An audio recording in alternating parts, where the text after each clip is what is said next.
Hi guys. So आजचा आपला topic काय आहे? BMS BHMS स्पॉट राऊंडचे अपडेट अजूनपर्यंत का आले नाहीयेत, आजच्या व्हिडिओमध्ये आपण ते पाहणार आहोत. यानंतर आयुष कोर्सेससाठी कट ऑफ रिड्यूस म्हणजेच इलिजिबल क्रायटेरिया खाली येणार आहे का नाही, 30 जानेवारी 2026ला कोर्टाचा काय रिझल्ट येईल आपण ते देखील पाहणार आहोत. यानंतर आपण काय पाहणार आहोत, जर स्पॉट राऊंड झाला तर किती दिवस लागतील आपण हे देखील थोडक्यात पाहणार आहोत. यानंतर आपण काय डिस्कस करणार आहोत, काही काउन्सलर तुम्हाला सांगत आहेत की नॉट इलिजिबल असतानाही तुम्ही अदर स्टेटला ॲडमिशन कमी बजेटमध्ये घेऊ शकतात. अशा विद्यार्थ्यांना पुढे काय प्रॉब्लेम येईल हे देखील मी तुम्हाला सांगणार आहे. यानंतर आपण काय डिस्कस करणार आहोत, सगळ्यात शेवटचं काही नोट्स आहेत त्या देखील मी तुम्हाला क्लिअर करणार आहे. ओके, आता वन बाय वन डिस्कस करू. ओके, सो गाईज आजचा आपला टॉपिक काय आहे, BMS BHMS स्पॉट राऊंडचे अपडेट काय आहेत आपण थोडक्यात पाहणार आहोत. यानंतर कट ऑफ रिड्यूसचे अपडेट काय आहेत हे देखील पाहू. यानंतर इलिजिबल स्टुडंटनी जर अदर स्टेटला ॲडमिशन घेतले तर त्यांना काय प्रॉब्लेम आहे हे देखील पाहणार आहोत. आणि काही काउन्सिलर खोटं बोलत आहेत ते देखील तुम्हाला क्लिअर करणार आहे. आणि सगळ्यात शेवटचं आदित्य बुलढाणा माऊली लातूरचं कॉलेजबद्दल मी तुम्हाला रिव्ह्यू सांगणार आहेत, हे कॉलेजेस कसे आहेत. ओके, आता वन बाय वन डिस्कस करू. ओके, सो गाईज पहिला टॉपिक काय आहे, BMS BHMS spot round and cut off रिड्यूसचे फायनल अपडेट काय आहेत हे तुम्हाला मी सांगणार आहे आता. ओके, सो गाईज पहिल्यांदा पहा, कट ऑफ रिड्यूस नाही होणार बिकॉज न्यूज पेपरमध्ये पण आलेलं आहे.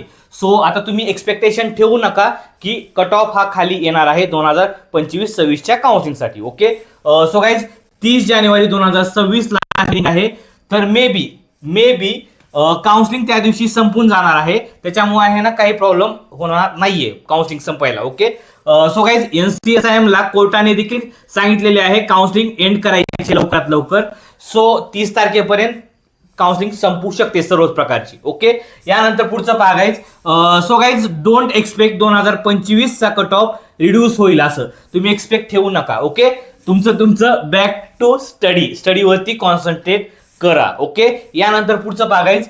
BMS BHMS ची काउन्सिलिंग 23 जानेवारी 2026ला संपली आहे. ओके, सो गाईज एक्सपेक्ट काय होते, BPTH BOTH ची काउन्सिलिंग 27 जानेवारी 2026ला संपणार आहे. ओके, सो स्पॉट राऊंड होईल असे आपल्याला वाटत होते, पण 27 जानेवारी पण गेली आहे, आता 27 जानेवारी पण गेलेली आहे. ओके, सो गाईज आता फक्त होप्स काय आहेत, 30 जानेवारी 2026ला कट ऑफ रिड्यूस नाही झाला तरी स्पॉट राऊंड घेण्यात यावा आणि काउन्सिलिंग फेब्रुवारीच्या फर्स्ट वीक मध्ये संपून जावी, असा एक सिनॅरो होऊ शकतो बरं का, सिनॅरो एक्सपेक्टेड. ओके, लक्षात. सो लास्ट होप्स काय आहेत, 30 जानेवारी 2026 पर्यंत जर स्पॉट राऊंड कंडक्ट झाला आणि पुढच्या 2 ते 3 दिवसामध्ये संपला तर 31 तारखेला आपली काउन्सिलिंग संपू शकते. जर नाही झाला 30 तारखेच्या हेअरिंग मध्ये जर असं आलं तर फेब्रुवारीच्या फर्स्ट वीक मध्ये काउन्सिलिंग संपून जाणार. हा सिनॅरो आहे, कन्फर्मेशन नाहीये. ओके, सो गाईज यानंतर पहा नोट, 2025-26 ची काउन्सिलिंग साठी कट ऑफ रिड्यूस म्हणजेच इलिजिबल क्रायटेरिया हा 100% खाली येणार नाही. ओके, हे क्लिअर. ठीक आहे, यानंतर BMS BHMS स्पॉट राऊंडचे चान्सेस हे आता कमी झालेले आहेत. ओके, कारण BMSच्या फक्त आणि फक्त 50 जागा शिल्लक राहिलेल्या आहेत आणि BHMSच्या 40 ते 50 जास्तीत जास्त यामध्ये IQच्या जागा शिल्लक राहिलेल्या आहेत. तर NCSIM एवढं इंटरेस्टेड नाहीये की एक आणखी नोटीस काढेल आणि डेट एक्सटेंड करेल. झालं तर आपल्यासाठी चांगलंच आहे, पण शक्यतो माझ्या मते तर चान्सेस सगळे संपलेले आहेत गाईज, कारण की जरी राऊंड कंडक्ट करायचा म्हणला तर एक साधारणतः 5 ते 7 दिवस तरी जातातच आणि डेट वाढवायची नाही, त्याच्यामुळे NCSIM काउन्सिलिंगचा कट ऑफ रिड्यूस करत नाहीये. त्यामुळे आहे ना आता तरी वाटत आहे 30 तारखेपर्यंत जर स्पॉट राऊंड झाला तर झाला, नाहीतर नाही. आता सांगतो तुम्हाला. ओके, सो काय यानंतर दुसरा टॉपिक पहा, नॉट इलिजिबल विद्यार्थ्यांनी दुसऱ्या स्टेटमध्ये ऍडमिशन घ्यायचं नाही इनलिगल. जर तुम्ही ऍडमिशन घेतलं तर तुम्हाला काय प्रॉब्लेम फेस करावं लागतात हे तुम्हाला मी थोडक्यात सांगणार आहे. ओके, सो काय यामध्ये पहा, जे महाराष्ट्राचे विद्यार्थी आहेत ज्यांचा स्कोर 143च्या आत आहे आणि त्यांना Karnataka, Punjab, MP, UP any other state, कोणत्याही स्टेट या व्यतिरिक्त कोणत्याही स्टेटमध्ये जर ऍडमिशन घेतलं असेल तर ते पण काय आहे, लो बजेटमध्ये, लाईक काय 8 lakh, 10 lakh, 12 lakh ETC illegal admission तुम्ही घेतलं असेल तर तुम्हाला युनिव्हर्सिटीमध्ये जर नाव नाही आलं तर तुम्हाला काय प्रॉब्लेम येणार तुम्हीच विचार करा. ओके, लक्षात. यानंतर पुढचं पाहायचं, नॉट इलिजिबल विद्यार्थ्यांनी ऍडमिशन घेतले असेल तर आत्ताच्या आत्ता कॅन्सल करून टाका. ओके, आत्ता सांगतो तुम्हाला, ठीक आहे.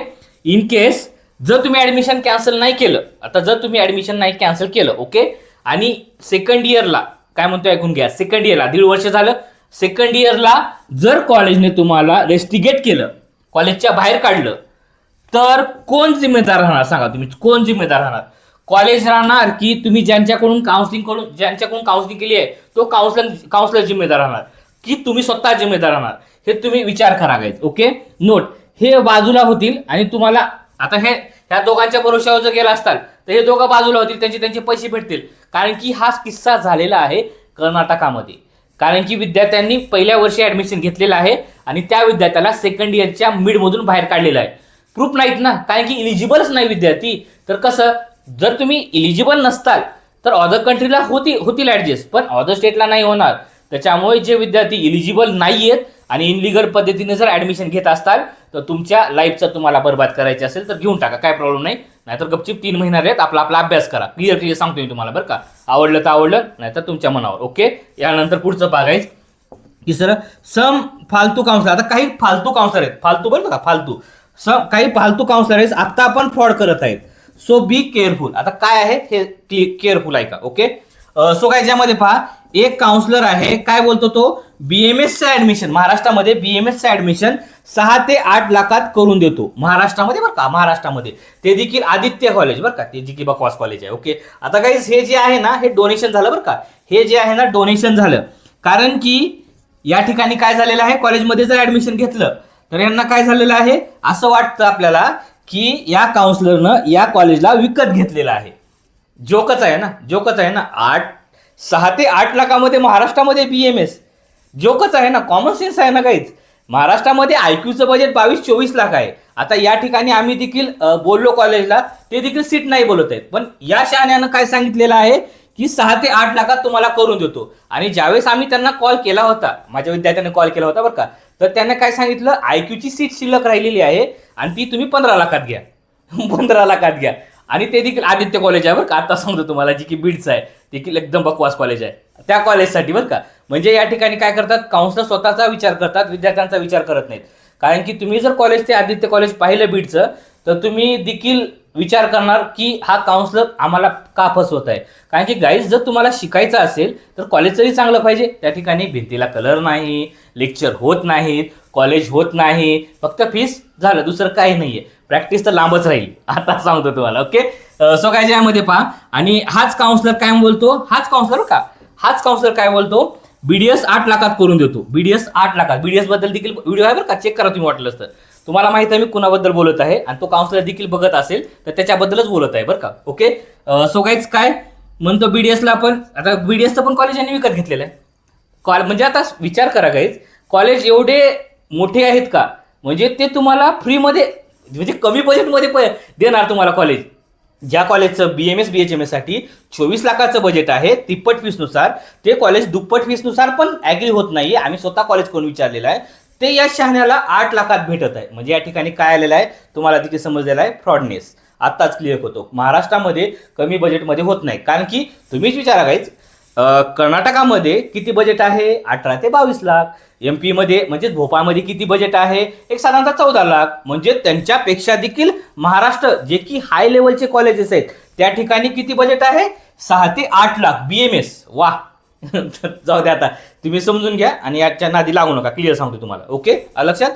सो काय याच्यामध्ये पहा, आपला व्हिडिओ पाहून आता आणखीन एक काउन्सलर आहे, आपला आणखीन एक कोणता काउन्सलर आहे, आपला व्हिडिओ कॉपी करणारा, बरं का, आपला व्हिडिओ कॉपी करणारा शहाणा काय बोलतो, स्पॉट राऊंड होणार. मी सांगितलं होतं, मी स्पॉट राऊंड होणार आहे म्हणून, ते देखील कॉपी केलेलं आहे, मला विद्यार्थ्यांनी सांगितले, बरं का. तो काय म्हणतो, स्पॉट राऊंड होणार आणि स्पॉट राऊंडला नवीन रजिस्ट्रेशन पण होणार. काय म्हणतो ऐकून घ्या, हे मेन आहे. स्पॉट राऊंड होणार आणि स्पॉट राऊंडला नवीन रजिस्ट्रेशन पण होणार. जे इलिजिबल नाहीत अशा विद्यार्थ्यांची, बरं का, जे इलिजिबल नाही आहेत अशा विद्यार्थ्यांची रजिस्ट्रेशन होणार. ते देखील कसं, स्पॉट राऊंडला, बरं का काही, स्पॉट राऊंडला. आता त्यांचे म्हणणे असे आहे, त्यांचे म्हणणे असे काय आहे, NCSIM विकत घेतले आहे त्यांनी, बरं का, NCSIM विकत घेतलेलं आहे. कारण की काउन्सिलिंगची एक प्रोसिजर असते काही. जर तुम्हाला नवीन रजिस्ट्रेशन करायचे असतील तर आपल्याला 7 ते 11 दिवस लागतात. आता जे काय म्हणतोय तुम्हाला, जे गेल्या महिन्यात झाले नाहीयेत ते स्पॉट राऊंडला कशाला करतील? NCSIM एवढी मूर्ख आहे का? जाऊ द्या, आता काय याच्याबद्दल मी तुम्हाला एक्सक्यूज नाही देणार, तुमचं तुम्ही समजून घ्या. कारण की काउन्सिलिंगचा रूल काय आहे, नॉट एलिजिबल विद्यार्थी परत नव्याने रजिस्ट्रेशन करू शकत नाहीयेत स्पॉट राऊंडला. आत्ता सांगतो तुम्हाला, जर स्पॉट राऊंड झाला तर ओके, स्पॉट राऊंडचे पण चान्सेस नाही आहेत. आता ह्या व्हिडिओची देखील कॉपी होणार लवकरच, तुम्ही चेक करा. स्पॉट राऊंड नाही होणार, आत्ता सांगतो तुम्हाला. ओके, सो गाईज यानंतर पहा, प्लीज गाईज आपल्या असल्या फालतू लोकांपासून लांबच राहा बरं का, प्लीज लांबच राहा, काही प्रॉब्लेम नाही. जर तुम्हाला वाटत असेल टाइमपास करा, बिलकुल टाइमपास करा. टाइमपास मजा घेते, टाइमपास मजा घ्या त्यांची, काय प्रॉब्लेम नाही. कारण की आम्ही देखील मजा घेतलेली आहे त्यांची, त्याच्यामुळे तुम्हाला सांगतोय. जर तुम्हाला बोर होत असेल, टेन्शन असेल स्टडीचं, तर बिंदास टाइमपास करा त्यांच्यासोबत. असं आहे सर माझं, असं बजेट आहे तुमच्या मनाने, आत्ता सांगतो तुम्हाला. आणि एकतर काउन्सलर BPTSला देखील मॅनेजमेंट ॲडमिशन देतो, ओनली व्हॉट्सअपवरती बरं का, कॉलिंग नाही. जे तुम्हाला कॉलिंगवरती बोलतात त्यांच्यावरती थोडा विश्वास ठेवू शकतात, पण व्हॉट्सअपवरती मेसेजवरती विश्वास ठेवू नका. ओके, सो गाईज यानंतर लास्ट पहा, लास्ट स्टेजचे कॉलेज. आता काही कॉलेज लास्ट स्टेजला आलेले आहेत BMSचे. कोणते कोणते?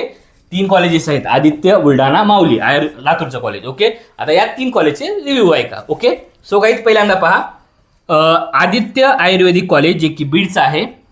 फुकट जरी भेटत असेल या ठिकाणी ॲडमिशन, काय म्हणतोय ऐकून घ्या, फुकट, विदाऊट फीस, फुकट जरी ॲडमिशन भेटत असेल तर या ठिकाणी घेऊ नका. एकदम बकवास खालचं कॉलेज आहे, एकदम बकवास कॉलेज आहे. कारण की या ठिकाणी बिल्डिंगला कलर नाही, कॉलेज रूम पण तयार नाही, प्रॅक्टिस तर लांबच राहिली, आणि लेक्चर तर होतच नाहीत. तर मग तुम्हाला जर तुमचं लाईफ वेस्ट करायचं असेल तर बिंदास घेऊन टाका तुमच्या मनाने. लक्षात समजलं? हे आहे आदित्य कॉलेजचं. ओके, यानंतर दुसरं आहे बुलढाणा आर्यन लाहोटीचं. हे तर सगळ्यात फालतू कॉलेज आहे ह्याच्यापेक्षा देखील. रिझन काय आहे, या ठिकाणी कॉलेजवाले लुटतात विद्यार्थ्यांना, लुटतात. काय सिरियसली, या ठिकाणी IQच्या जागा तुम्हाला सांगा किती राहिलेल्या आहेत. एक साधारणतः 12 ते 13 जागा राहिलेल्या आहेत. 1 ते 2च विद्यार्थ्यांनी ॲडमिशन घेतलेत आणि ते देखील करणार. IQच्या या ठिकाणी जागा भरणार नाहीत. अहो काहीच तुम्हीच विचार करा, 30 लाख, 30 लाख जो काय का, 30 लाख ते जाऊ द्या. ह्याच कॉलेजनं आता माझ्या कॉन्टॅक्टमधला एक विद्यार्थी आहे, त्यांच्यासोबत देखील फ्रॉड केलेला आहे. त्या विद्यार्थ्याला साधारणतः 277 मार्क आहेत. विजेचा विद्यार्थी आहे तो, गेल्या राऊंडला मेरिट बेसवरती लागलेला आहे. तर कॉलेजने त्यांच्याकडून 2 लाख डिपॉझिट घेतलं होतं आणि कॉलेज काय म्हणतं, आम्ही तुम्हाला लावलेलं आहे मेरिट बेसवरती. आता तुम्हीच सांगा गाईज, कॉमन सेन्स आहे. 76चा विद्यार्थी, 276चा विद्यार्थी लागलेला आहे मेरिट बेसवरती, तर 277चा विद्यार्थी त्यांच्या बेसवरती कसा लागेल तुम्ही विचार करा. या ठिकाणी फसवणूक झालेली आहे. आता ते देखील त्या ठिकाणी ॲडमिशन घेतले, ते देखील आवाज करणार नाहीत. त्याच्यामुळे तुम्हाला सांगतोय, माहीत असणं गरजेचं आहे तुम्हाला. Okay, clear. ओके, यानंतर सगळ्यात शेवटचं लातूर आयुर्वेदिक कॉलेज, आपलं माऊली कॉलेज आलेलं शेवटच्या राऊंडचं. ॲटिट्यूड कॉलेज तर एकदम बकवास आहे, भंगार आहे, पण ॲटिट्यूड कॉलेजला खूप आहे. IQची सीट आम्ही देणार नाही. बसा मग टाळ्या वाजवत, कारण की जर स्पॉट राऊंड नाही झाला तर या कॉलेजला टाळ्या वाजवत बसावं लागते. लक्षात. आणि तुम्हाला पण सांगतोय, IQनं जर तुम्हाला ॲडमिशन घ्यायचं असेल, स्पॉट राऊंड जर झाला तर दुप्पट फीसमध्ये प्रयत्न करा बरं का, कारण की असल्या फालतू कॉलेजला तिप्पट फीस भरायच्या लायकीचे नाही आहेत हे कॉलेजेस. क्लिअरली सांगतो तुम्हाला. ओके, आता यामध्ये जर तुम्हाला काही क्युरीज वगैरे असेल, काही विचारायचं असेल, तर मी माझा खाली नंबर दिलेला आहे, तुम्ही मेसेज किंवा कॉल करून माझ्यासोबत डिस्कस करू शकतात. ओके, इन केस जर तुम्हाला काही विचारायचं असेल कमेंटमध्ये बिंदास विचारा, काय अडचण नाही आहे. आता तुम्हाला सर्व इन्फॉर्मेशन प्रोव्हाइड केली जाईल. ओके, काय अडचण वगैरे असेल मला कॉल करा. Bye guys.